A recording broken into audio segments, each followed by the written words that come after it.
I wish I had much more than an hour, excuse me, a minute. I wish I had an hour. Like I mentioned before, I've been 10 plus years in criminal justice, criminal law. I've been a prosecutor for 10 years.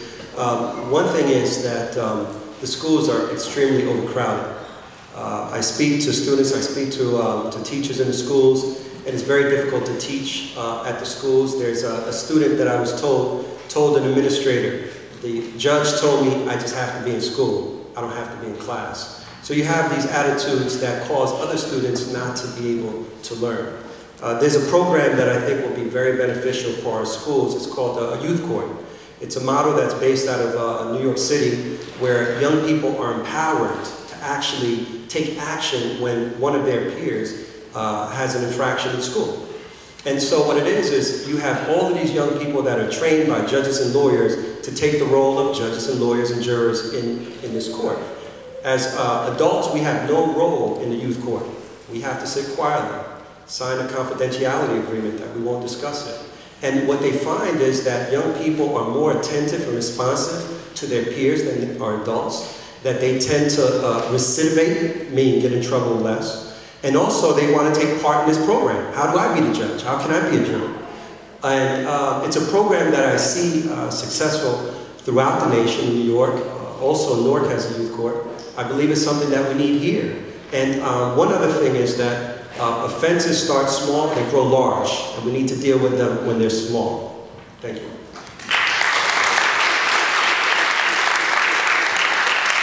I agree with Marvin.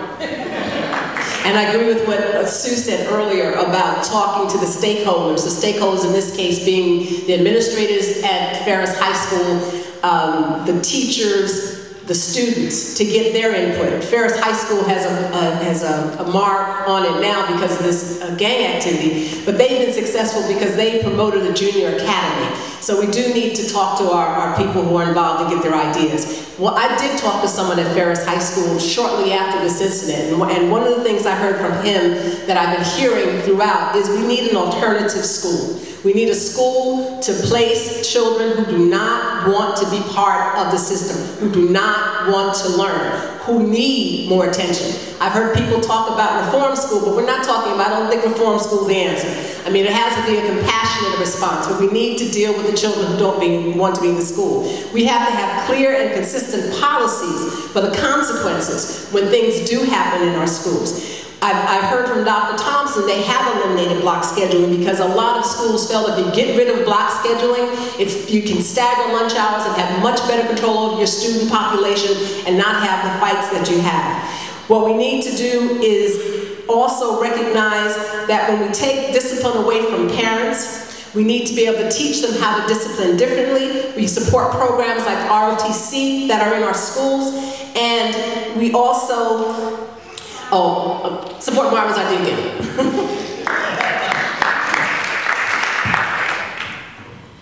When we talk about children in the school doing activities what they're not supposed to do it in the school, I had a cousin who was a part of that activity in the Dickinson High School. He was caught by a group of people into the restroom and they beat him up just because they wanted the money. So I personally say, being a mentor in the school or a counselor in the school, we need to identify those students who are actually not having interest in studying and has their mind diverted into the other activities. Whatever their mind is diverting towards, we can offer them an alternative solution. All kids doesn't have the same mind. One learns math, one hates math.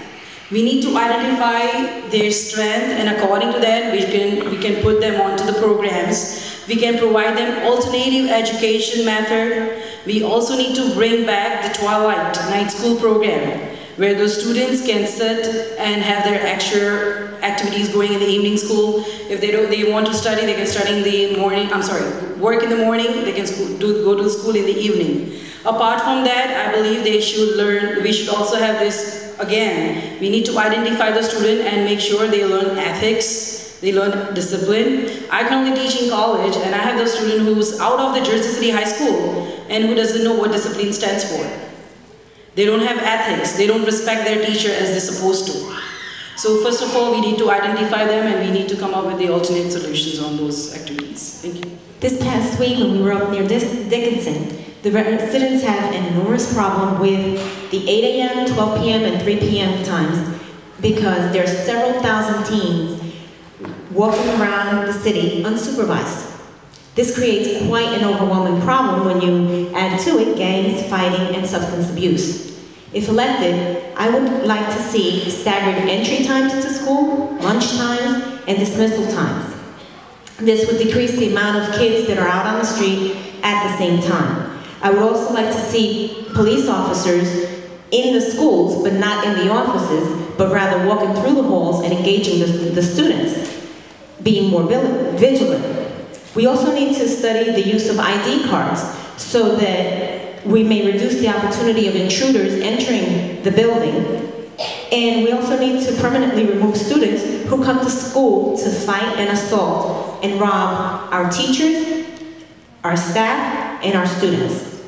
That is completely unacceptable behavior, and it should not be tolerated. I believe we should also, and very importantly, have character training back as part of our education in the school. It is vital for their development of relationships between one another. Thank you. Unfortunately, safety is a real issue in our schools. It's a different time and environment we're living in today. It's a far different one from what we grew up in. It is critical for our school to address the behavior. Public schools needs to establish a safe environment for all our children to learn, and it's imperative that a proactive approach for our children's safety is implemented. Effective violence prevention also requires the consensus of school staff to ensure organizational support for the effort and acceptance for responsibilities. We are on the right track with anti-bullying campaign. However, a lot more needs to be done. We have a long way to go. It is sad, but it is our reality today. I suggest a proactive approach, identifying the high-risk youth for in-school and activity-based services such as youth that include family-focused intervention. We need to address the behavior of violence. Also, set norms that undermines acceptance of violence in school by reflecting a general commitment to non-aggressive problem-solving and behavior management. Monitoring students during and after school is also necessary for nonviolent school climate.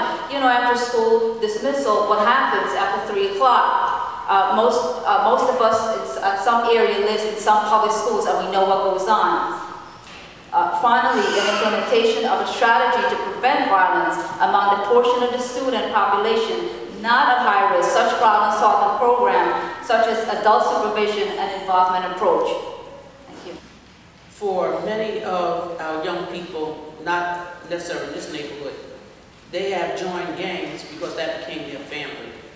There are so many of us right now that are skilled, that came out of the public school system, and we need to get together and go back and start becoming a mentor to a lot of these young people, to give them a new lifestyle, to get them to understand what true family is, and family is not gangs. For those that were at the meetings today, there will be an alternative school as of September in number 3. So that has already been brought up today. It's going to happen. We also have in our district now teams of anti-bullying folks that consist of guidance counselors, CITs, media people. All the schools now have a team of at least 4 people that are being trained to handle the students that are bullies and that are participating in bullies. So I'm just giving you that as a form of information to let you know that the district and the board that exists now are doing everything in their power trying to alleviate some of the pressures and problems that we have with our students. There is going to be an alternative school in September. We are working very hard with the anti-bullying teams to find an alternative for those children. Safety being another top priority on my campaign literature. When a parent sends a child to school, we are concerned about our child's safety. In my experience, I'm in the school almost every day because I have 4 of my children in school. I have witnessed an 8th grader trying to bully a 4th grader for his lunch money. Can you imagine how effective this child will be in school for the rest of the day, this is a major concern. This is a concern for our graduation rate, our high dropout rate. We need to take this very seriously. I will strictly enforce that principals, assistant principals, teachers, security guards are visible wherever our children gather in school. Be more visible in schoolyards, cafeteria, hallways, bathrooms. Security is everybody's job in our schools. We need to have more accountability within our administration. I will work with each school to effectively promote the anti-bullying plan, because bullying, fights, threats, they start at a lower level, then escalate higher up. Thank you.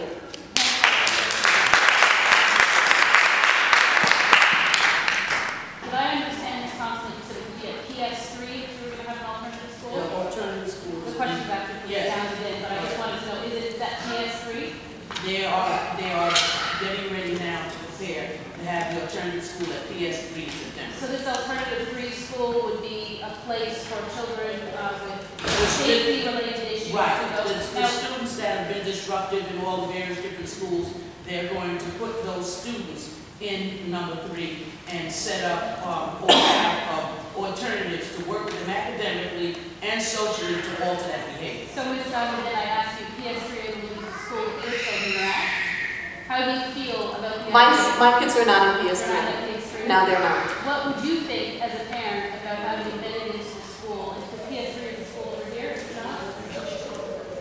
The old three. The old three. They're not blending these students with other students. Okay, that's all that school will be doing. That's my question. No, that's all that school. Thank you. As a teacher from Newark, we had the first alternative ed program called Gateway. It became also Twilight, which came to Jersey City, which last year was canceled because of lack of funds. It had an 8% graduation rate, which is good. I don't know why you want to cut something that's doing good for the kids. Now, the basic line here is to control and exclude gang activities in the public schools. The Board of Education needs to establish policies and procedures that are fair and legal. Every student deserves a safe environment to learn and grow with a good education. The Jersey City Board of Education and the public schools need to have a zero tolerance to gangs and their death and destruction. Now, we need to identify these individuals and to get them into an entrepreneurship. They're good at doing bad things. Let's train them so they can be their best at doing something good. Now, also the issue is character development and also behavior management and behavior modification. These issues are very important. When we have a clear plan to work with these students, no one's born stupid or bad. We get into situations where we have to comply with our environment, but every person can find their worth if they get the opportunity to. Thank you. Mr. Burke, I'll ask a question. What do you think about the idea of creating a separate school in Jersey City for safety challenge children? It's very important because when these students are disrupting their teachers and students, they're thieves. If by looking at how much time you spend on a disruptive student, you're not teaching to the plan. I mean, I'm in favor of taking students for the entire state of New Jersey and getting these students in a kibbutz situation. And so the north kids are in the south and the south kids are in the north, so they can't be necessarily with their family members. And they're also working, if they're not going to be there for doing their job of learning, they should be there to learn how to make themselves better people and work at it. That's the way I would do it. Again, it's an expensive program to work with these students, but everyone needs an opportunity to really develop their innate talents. Everyone is a superstar in their own right.